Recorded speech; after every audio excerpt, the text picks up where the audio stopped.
you very much for the opportunity to participate in this very interesting conference. It's been incredibly enriching for me to learn about the innovations in technology-based notation around the world, especially since this is not my normal area of expertise.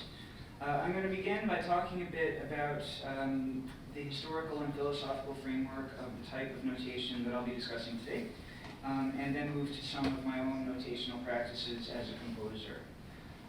Some of the approaches to notation that we've seen at this conference are definitely more technically sophisticated than what I will be presenting, and also represent a clearer break from conventional notation.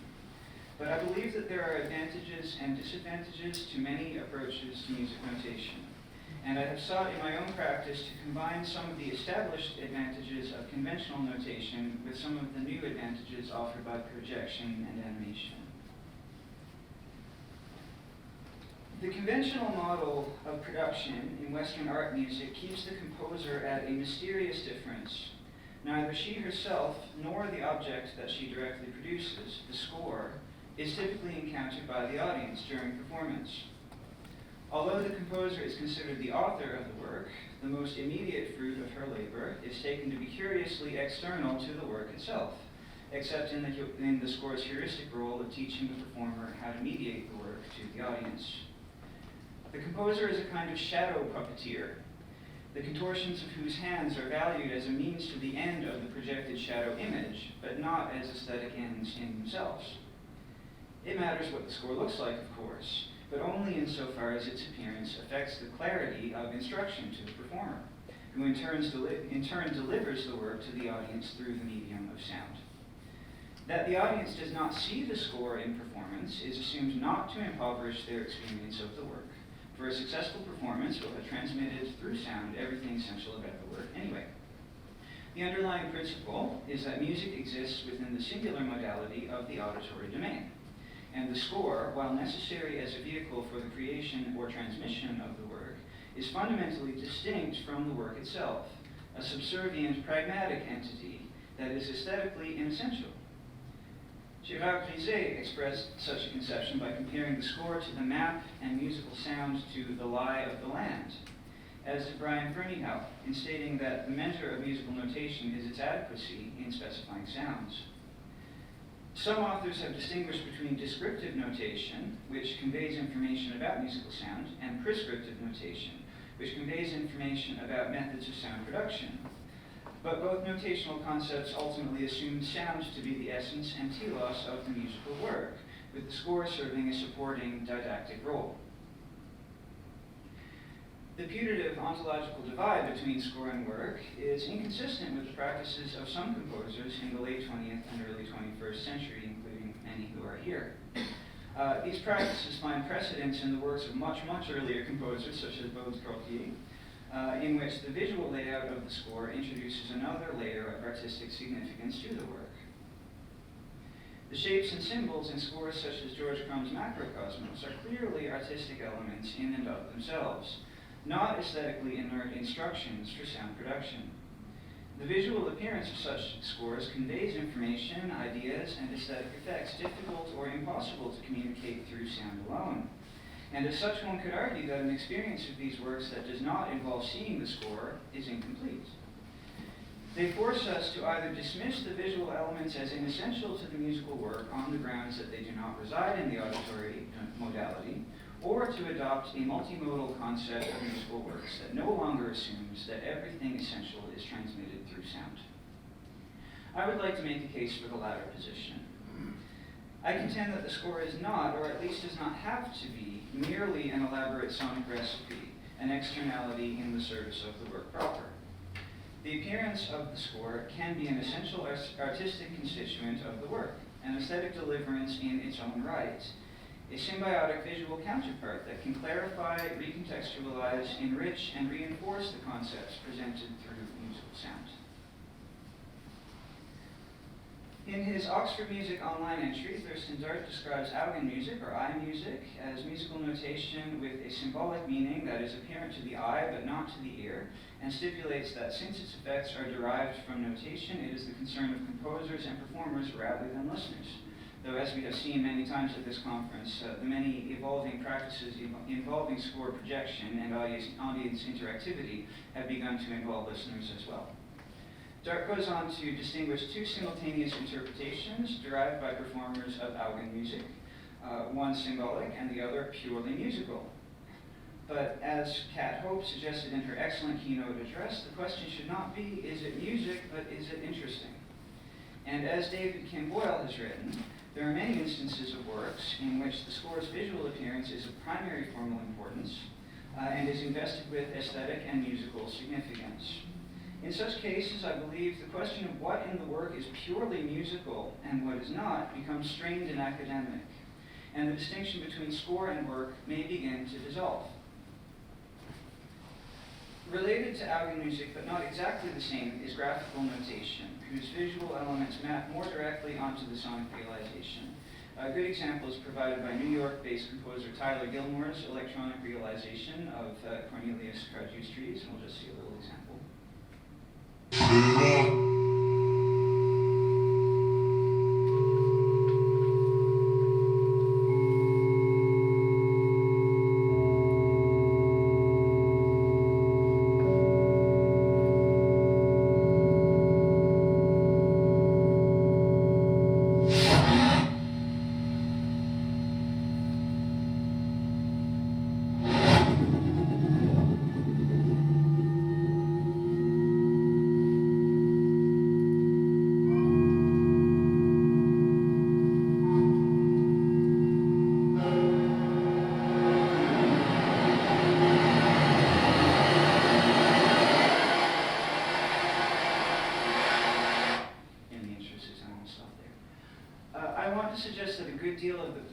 Experiences such as this consists in recognizing homologies between the information presented across modalities. Mapping musical notation onto musical sound yields a satisfying way to engage with the work. And after we have experienced the work through multiple modalities, we often feel that we understand it better. For musicians accustomed to score reading, this is a truism. Even after hearing a work performed, musicians often still wish to see its score, as the visual presentation of musical information gives them a more complete concept of the work. The reverse is also true. We can learn a lot about a piece by reading its score, but still wish to hear it before solidifying our aesthetic impressions. By offering visual elements that require little or no special training to understand, unlike conventional musical scores which require an idiosyncratic literacy, graphical and Augen music scores make illuminating and enriching visual experiences accessible to non-musicians and musicians alike, a move in the direction of the democratization of music that has been referenced at this conference. The contextualizing visual complement provided by graphical and animated scores may provide an entry point to audiences unfamiliar with contemporary music, and may thereby broaden the reach of our art. This incentive may be part of the reason why so many contemporary composers have begun to explore innovative, integrative, multimodal practices that unite visual elements of notation with the deployment of sound and time. Such works frequently incorporate liveness, with score and performance co-evolving continuously in real time. In this kind of live context, dynamic relations between score and performance become a major source of aesthetic interest for composers, performers, and audiences alike. And it seems unintuitive to conceive of the score as an antecedent or externality to the work in such scenarios. The work presents itself as a fundamentally multimodal entity, not an essentially sonic structure onto which inessential signs from the visual modality are appended.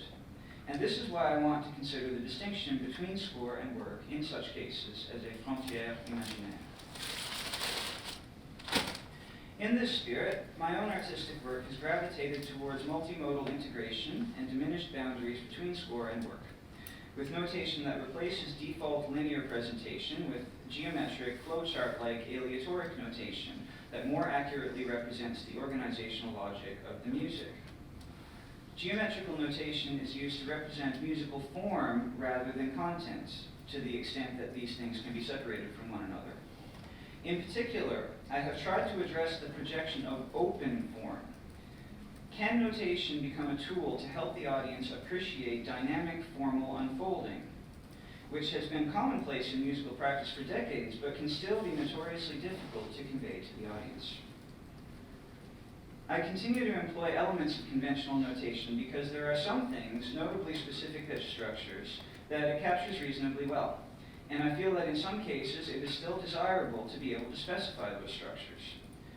The pieces I will discuss today use conventional musical notes notated on staves, but these notes and the superpositions of musical layers they comprise are complex and nonlinear. My first experiments with geometrical notation followed from considerations of how to effectively notate free deployment of sets of musical elements. A standard solution is to do this with the elements notated on a single staff with prescriptive textual instructions such as play in any order. But I found this kind of representation unsatisfactory because of the cognitive dissonance between linear representation and nonlinear deployment. Especially given the strong learned tendency to read musical notation from left to right, which I've found to lead to unintentionally favoring left to right orderings between consecutive elements and therefore skewed sounding results that aren't truly in any order. Geometrical notation provides a more suitable visual representation of the desired distribution, positioning each element at a vertex on a geometrical figure, for example, and using unidirectional or bidirectional arrows to indicate the possible pathways through. In the pictured example, the first network contains 2 elements, the second contains 3, and so forth, and within each network, the performer may move freely between the elements for an unspecified period of time before proceeding to the next network. Superposing multiple layers of indeterminately distributed elements creates a generative situation in which random coincidences of events produce emergent harmonic, rhythmic, and textural properties that come to temporary perceptual prominence before dissolving. An attractive aspect of this type of notation is that the formal organization of musical materials is not concealed beneath a linear realization, as is frequently the case in combinatorial music, for example, but is laid there on the surface of the score. Even viewers not equipped with the musical literacy to make sense of the content of the notated musical elements can still appreciate the multiplicity of possible pathways through the networks, as well as the visual beauty of simple geometrical shapes. Although the above examples incorporate aesthetic visual elements, they do not yet directly address the question of how the artistic visual qualities and their meaningful relationships with musical sound can be made available to audiences. My first serious attempt to answer this question was in the piece Simple Geometries from 2017 for cello, electronics, illuminated glass harp, and video projection. Simple Geometries consists of 7 musical layers, numbered 1 through 7 in Roman numerals in the score, which are organized approximately concentrically, and the performer can move freely through them along the defined spiral path with the large bidirectional arrows. The pitch content of the piece consists almost exclusively of the open strings and natural harmonics of the cello, which themselves, as you know, follow a simple geometrical pattern dictated by simple numerical ratios. This guarantees harmonic coherence in spite of the large degree of variation between performances of this piece. Within each layer, there may be considerable variation as per the free choices of the performer within the specified ranges of gyrations, rhythmic figures, rests, dynamic contours, articulations, and bow placements, which are specified one at a time for each layer. There are many possible pathways through the score as well, including the routes suggested in the form diagram in the top left corner. For each layer, the performer has the option of triggering the playback of pre-recorded or live captured sound files, allowing the superimposition of layers and a commensurate multiplication of the possible combinations and phase alignments between them. To make the piece's geometrical conception explicit to the listener, an adapted version of the score, realized with Max MSP and Jitter, is projected on a screen behind the performer. At the beginning of the performance, all 7 layers may be seen, as in the image you see there, arranged 3-dimensionally. When the performer plays a given layer, he uses a foot switch to zoom to that layer in the projection. A second switch may be used to trigger playback for that layer, which also corresponds with movements in the projection.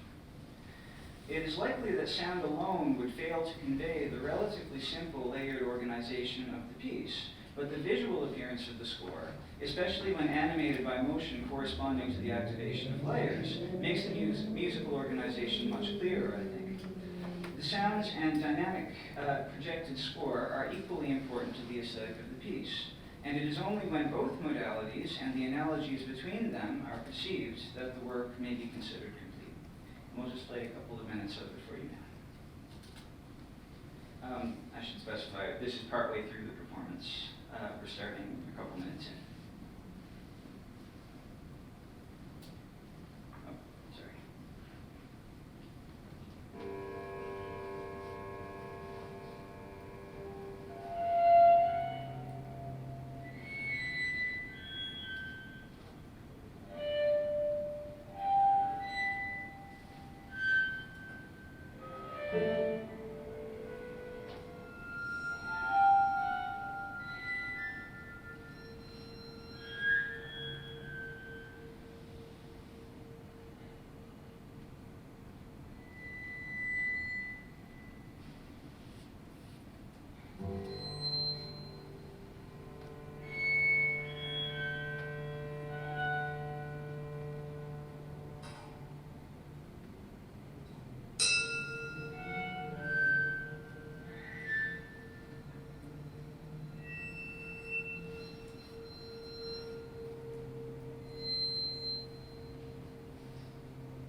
So, just to recap some of the reasons I made some of the notational decisions that I did, I think the notation in this piece harnesses the advantages of geometrical notation in allowing the audience to follow the layered, nonlinear musical structure of the piece, of animation in allowing the audience to follow the performer's navigation of the open score. And in this example, it was fairly straightforward, going from one level to the next, but a much more complicated path is certainly possible, and following the score in the projection would help the audience follow that immensely. It also continues to use aspects of conventional notation in order to allow specificity of pitch structures and ordered sequences. The performer remains in control of their navigation through the score, and in theory could memorize each layer in advance and plan exactly what path they're going to trace and time everything precisely and leave absolutely nothing to spontaneity or chance in the moment. That would be against the spirit of the work, but it's certainly possible for them to cheat. And I've seen lots of amazing examples of situative scores in this conference that evolve in the moment that would not leave that opportunity to the performer, and I'm very excited to explore that kind of thing in the future. So I would like to explore geometrical notation with other contexts, with fewer or no elements of conventional notation, the way that many of you have shown me you have done, to explore ways to guarantee spontaneity in performance, to expand animated geometrical notation to ensemble contexts, and to explore ways to make geometrical notation interactive for the audience in the future. So in his keynote address yesterday, Elliot Sharp recounted a student of Milton Babbitt's being asked of one of his compositions, well, what does it sound like? And answering, it doesn't matter. My sense is that many of us would take issue with such a dismissal of the importance of musical sound, but I believe it is similarly important to address the question, well, what does it look like in our media-saturated multimodal age? In this paper, I've argued for a multimodal conception of musical works that includes not only sound, but also manifestations in other modalities, especially the visual. Graphical scores, which are already so visually and symbolically meaningful for composers and performers, represent an opportunity to reimagine performance practice in ways that overcome the imaginary boundary between score and work, as so many of the people at this conference are already doing, and it's been inspiring to join you. So, Paul and Beck, thank you very much.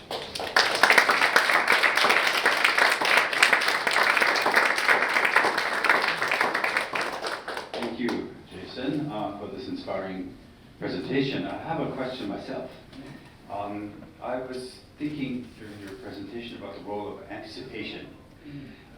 As we all know, tonal music is actually very easy for us to follow because we have learned the syntax of it, and so we can anticipate the next event. This ability we've lost with atonal music, improvised music to some extent, and I was just wondering whether the multimodal representation of music is giving us back the ability to anticipate the next event and therefore have a greater appreciation of what we're actually experiencing. Would you agree with that? Oh, I think certainly anticipation can be evoked in lots of different ways. And perhaps in this particular piece, maybe undesirable type of anticipation that has been brought to my attention in other presentations is that the performer kind of needs to look down and gesture with their foot, and so you can kind of telegraph and see that a change in level is coming next. And so I'd definitely be very interested in finding other subtler ways so that the performer could navigate between different layers without telegraphing in quite so direct a way when it's unintentional. But certainly there would be lots of ways to build in an intentional building of anticipation within the visual elements themselves. Other questions, please?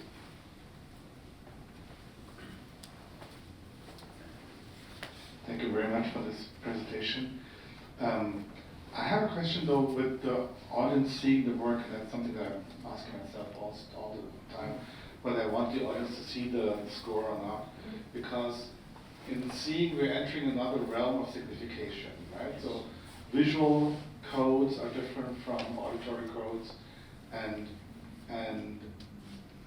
the meaning that you wanted to generate or that you want to support may be entirely different from what you think it is. And so how do you go about it? Is this something that you consider? Because, I mean, having circles and dots on a screen is very different for a visual person than it is for a musician. So this entire realm of signification changes completely. That's absolutely true. I think there are also commonalities.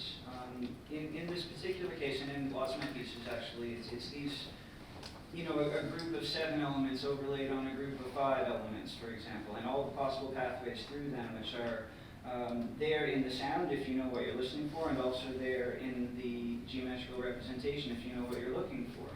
And I feel like the formal concept underneath it is in common, even though the modal presentation is aesthetically very, very different.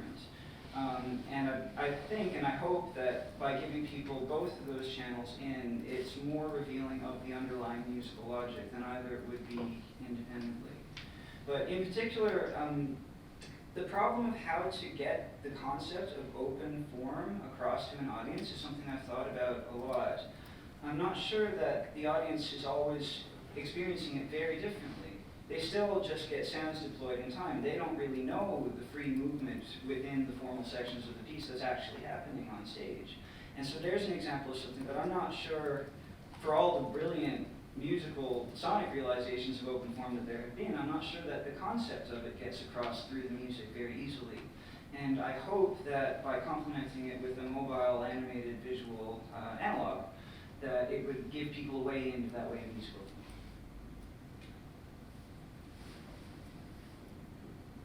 in your piece, you would have a very thin single note playing, but you would have 4 different sized circles jiggling. And I became totally confused between the visual and the sonic. The sonic is thin, and the visual is jumping all over the place. And I say, what's going on?